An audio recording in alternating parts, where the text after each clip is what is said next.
నమస్తే రమ్మగారు, ఉగాది పండుగ శుభాకాంక్షలు అండి. నమస్తే జయ, ఉగాది పండుగ శుభాకాంక్షలు అండి అందరికి. పండగ సందర్భంగా 2 మంచి మాటలు చెప్పుకుందాం. తప్పకుండా.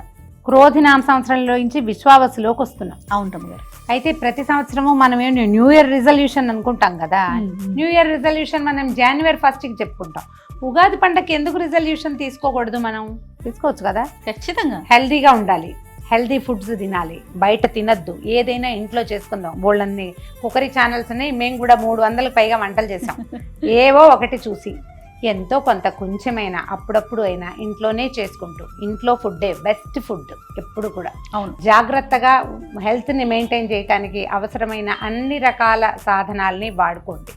నాణ్యత మీద దృష్టి పెట్టండి. సాధ్యమైనంత సొంత చేత్తో చేసిన దాన్ని నమ్మండి.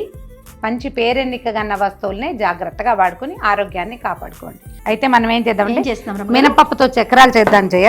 మామూలుగా మనం 2-3 రకాలు చేసుకుంటాం. ఇందులో మినపప్పు 1, 3 బియ్యము, 1 కేజీ మినపప్పుకి 3 కేజీల బియ్యం వేసి మనం గిర్నీకి ఇచ్చేసి పిండి పట్టించేసి ఆ పిండిని కలిపి మనం చక్రాలు వండుకోవచ్చు. ఒకటి. అయితే రెండో మెథడ్, యాక్చువల్గా ఇది నా సొంత రెసిపీ కాదు జయ, ఎప్పుడో 20 ఏళ్ల క్రితం మా సిరి వాళ్ళు చేస్తారు ఈ మెథడ్. అప్పటి నుంచి అప్పుడప్పుడు నేను కూడా చేస్తున్నాను. మినపప్పు ఒక 2 గంటలు నానబెడతాం. మనం ఆ ఇడ్లీ పిండి, దోశ పిండి లాగానే శుభ్రంగా కడిగేయటం, ఓ 2 hours నానబెట్టడం. తర్వాత చక్కగా కడిగేసి 1కి 2 గ్లాసులు నీళ్ళు పోసి కుక్కర్లో పెట్టి ఉడకబెట్టేయటం. పిండి 1కి 2 గ్లాసులు. 1 గ్లాసు మినపప్పు అయితే 2 గ్లాసుల నీళ్లు పోసి ఒక 3 లేదా 4 విజిల్స్ రప్పిచ్చేస్తే కుక్కర్లో ఉడికిపోతుంది.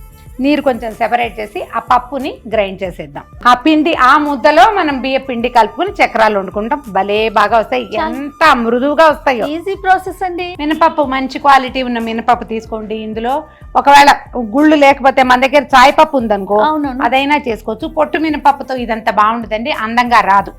గుళ్ళే సెలెక్ట్ చేసుకోండి, కొంచెం మంచి క్వాలిటీ తీసుకుంటే సరిపోకుండా. మినపప్పుతో పాటు పిండి వంటలు చేస్తున్నాము అంటే ఆయిల్ ప్రధానం కదా. సో ఆయిల్ విషయంలో కూడా ఖచ్చితంగా కేర్ తీసుకోండి. ఫ్రీడమ్ పల్లి నూనె చాలా లైట్గా ఉంటుంది, హెల్దీగా ఉంటుంది. డెఫినెట్గా పిండి వంటల్లో ఫ్రీడమ్ రిఫైన్డ్ ఆయిల్ని ఉపయోగించండి. అలాగే మంచి నూనె అంటేనే ఫ్రీడమ్ ఆయిల్. ఫ్రీడమ్ ఆయిల్లో లీటర్ నూనె కొంటే అందులో ఖచ్చితంగా లీటర్ ఆయిల్ ఉంటుంది. అదే చాలా కంపెనీ నూనె ప్యాకెట్లలో లీటర్కి కొన్నా అందులో లీటర్ ఆయిల్ ఉండదు. అందుకే క్వాలిటీతో పాటు క్వాంటిటీ కూడా ఖచ్చితంగా ఇచ్చేది ఫ్రీడమ్ ఆయిల్ మాత్రమే. ఫ్రీడమ్ అంటేనే నమ్మకం. ఉడకబెట్టేసారమ్మా. ఇదిగో మినపప్పు నానబెట్టింది, తర్వాత ఉడకబెట్టాను చూడండి. ఇట్లా 3 విజిల్స్ తెప్పిస్తే ఇట్లా మృదువుగా అయిపోతుంది. దీంట్లో మనం పోసిన నీళ్ళు ఎక్కువ లేవు, కొద్దిగానే ఉన్నాయి. అవునవును. కొంచెం నీరు పక్కకు పెట్టి, ఒకవేళ నీరు ఎక్కువ ఉందనిపిస్తే నీరు పక్కకు పెట్టండి. దీన్ని ఏం చేస్తాం, మిక్సీలో వేసేసి మృదువు పేస్ట్ లాగా గ్రైండ్ చేసేసేయండి. ఎట్లా ఇప్పుడు ఏ పిండి లాగా రుబ్బుకోవాలి? మనం ఇడ్లీ పిండి లాగా రుబ్బేసి, ఇడ్లీ పిండి లాగానే మృదువుగా, అంతే. అంటే ఎక్కువ నీళ్లు పోసి లూజ్ గా చేయదు, కొంచెం సరి ఆ మాత్రంగా. ఇందులో ఉన్న తడే దీనికి సరిపోతుంది. ముందు ఇది గ్రైండ్ చేద్దాము. ఆ ఉడకబెట్టిన మినపప్పు ఇగో పిండి చూడు ఇట్లా మృదువుగా వచ్చింది చూడు, క్రీమ్ లాగా. అవునండి. ఇప్పుడు ఈ క్రీమ్ లాగా ఉన్న పప్పులోకి, పిండిలోకి మనం ఏం చేస్తాం, ఇది 1 గ్లాసు మినపప్పు పెట్టాం, 3 గ్లాసుల బియ్య పిండి. కావలసిన నీళ్లు పోసుకోవచ్చు. ముందు ఇది ఇందులో పెట్టుకుందాం. మిర్చి కొంచెం కూడా చేసుకోవచ్చు, చక్కగా 15-20 రోజులు నిలవ ఉంటాయి, మహా బాగుంటుంది. ఇందులో కారం వేసుకోం మనం. కారం వేస్తే రంగు మారిపోతుంది, ఇవి మనకి తెల్లగానే కనపడతాయి. సరిపడా నీళ్ళు పోసుకోవచ్చు. 1 స్పూన్ నువ్వులు, 1 స్పూను వాము, కొంచెం జీలకర్ర వేసుకోవచ్చు. జీలకర్ర కంటే వాము నువ్వులే చాలా బాగుంటాయి జయ.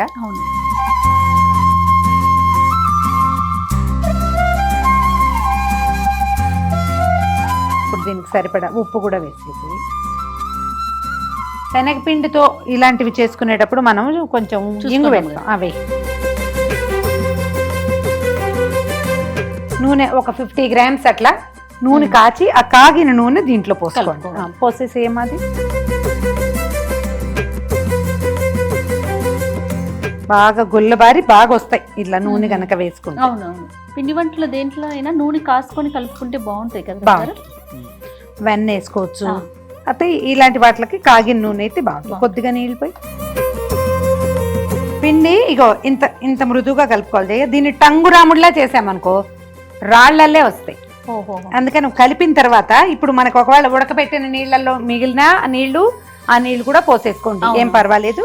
దీన్ని లూజ్ గా ఉండాలన్నమాట, మరి పాకం పరిగెత్తకూడదు, టంగుగా ఉండకూడదు. కొద్దిగా మనం ఈ గిద్దల్లో పెడతాం కదా ఇలా అవును. దాంట్లో మురుకుల పావులో ఆ, ఆ పెట్టేటప్పుడు కూడా కొంచెం తడి చేయి చేసుకోవాలి. ఎందుకంటే ఈ మినపిండికి జిగురు ఎక్కువ కదా, అవునవును. బియ్యపిండి ఏమో మరపిండి బాగా నీళ్ళు లాగేస్తాయి. ఇలా కొంచెం తడి ఉన్నా మనకు ఏం వచ్చిన పర్వాలేదు. నూనె లాగుతుందని అలా ఏం ఫీల్ అవ్వకండి, ఏం కాదు. స్టవ్ వెలిగించినా మరి వెలిగించు. దీన్ని కొంచెం ఏదైనా తడి బట్ట కప్పి పక్కన పెట్టేసుకుందాము. ఉమ్, మనకి నూనె కాగే లోపల ఇది ఒక్క 5 నిమిషాలు నానుతుంది అంతే. ఏదైనా కొంచెం వెడల్పాటిది పెట్టుకోండి, ఎక్కువ లోతు లేకుండా వెడల్పు మూతి పెద్దదిగా ఉండేది పెట్టుకుంటే అవునండి, వీలుగా ఉంటుంది. అవును.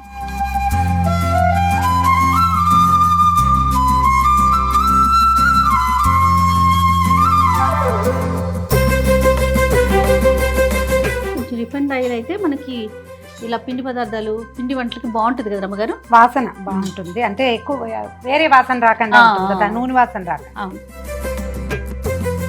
నూనె కాగిందో లేదో చూద్దామా. ఆ. మినపిండి కదా, ఉమ్, చేయి వదలదు. నూనె వచ్చేసింది చేయ. 3 హోల్స్ ఉంటాయి కదా, ఆ. అది పెట్టుకుందాము. ఓకే. 3 హోల్స్ ఉన్నది పెట్టుకుంటే సరిపోతుంది. మనం ఇందులో పెట్టేటప్పుడు ప్రతిసారి కొద్దిగా పిండిని తడిచే చేసుకుని కనుక పెట్టామంటే చక్కగా వస్తుంది, లేకపోతే జారదు, అవును. చేతులు నొప్పులు పుడతాయి. మనం ఏదైనా ఒక ప్లాస్టిక్ కవర్ పెట్టుకోండి, లేకపోతే అరిటాకు పెట్టుకోండి, లేకపోతే మన ఆపక మీద వెనకాలైనా తిప్పచ్చు. చాలా ఇంకొక రౌండ్ బాగా గుండ్రంగా ఎత్తు. అది చాలు చాలు.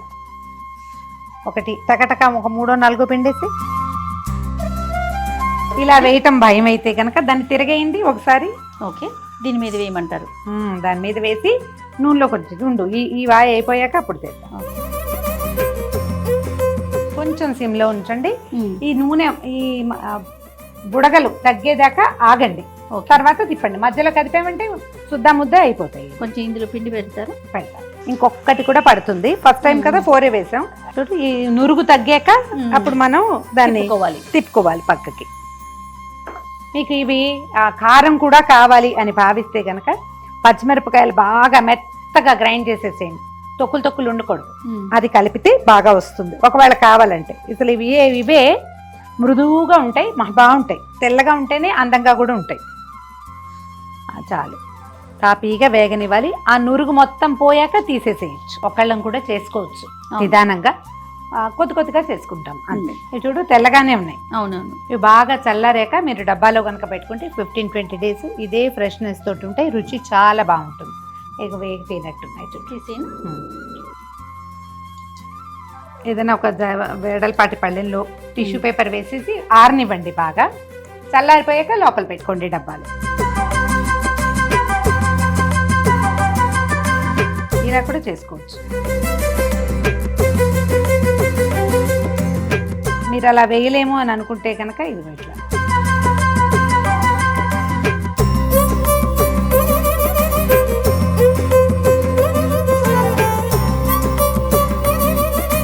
మీరు ప్రతిసారి కొంచెం తడి చేయి చేసుకుంటేనే ఈ పిండి ఈజీగా వస్తుంది మనకి. లేకపోతే రెక్కలు నొప్పులు పుడతాయి.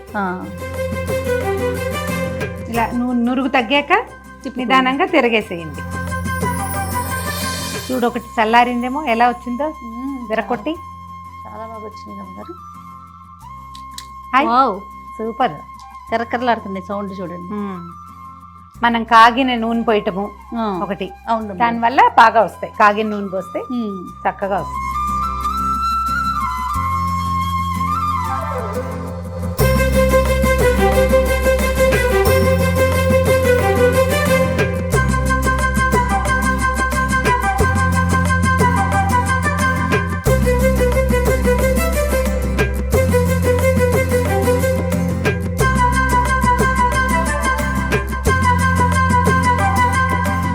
ఉగాదికి మనం చేసుకునే రకరకాల వంటకాల్లో మినపప్పు చక్రాలు చాలా ఈజీగా చక్కగా చేసుకోవచ్చు. 15 రోజులు కూడా నిల్వ ఉంటాయి. పిల్లలకి బాక్సుల్లో పెట్టచ్చు, కారం ఉండదు కాబట్టి చిన్న పిల్లలు కూడా తినేస్తారు. అవును, ఫ్రెష్ మంచి నూనెతో మాత్రం చేసుకోండి. సో ప్రేక్షకులందరికీ మరొకసారి ఉగాది శుభాకాంక్షలు.